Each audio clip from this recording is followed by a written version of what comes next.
Στο απόψινό webinar θα δείξουμε κάτι νέο που υπάρχει στην έκδοση Revit Structure 2017. Θα δούμε λοιπόν πώς μπορούμε να τοποθετήσουμε συνδετήρες οπλισμού στις αναμονές.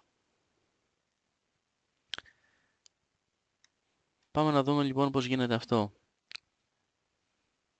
Πηγαίνω στην καρτέλα Structure, στο Reinforcement Panel και εκτελώ την εντολή Rebar Coupler. Από εδώ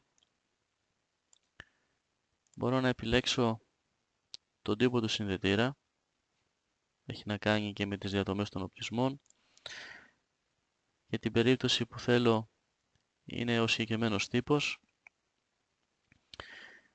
Και επιλέγω το ένα set οπλισμού και στη συνέχεια το δεύτερο και τοποθετούνται μάλλον οι συνδετήρες αυτόματα στις δράδες οπλισμού. Το ίδιο θα κάνω και στα υπόλοιπα κομμάτια, στα υπόλοιπα set.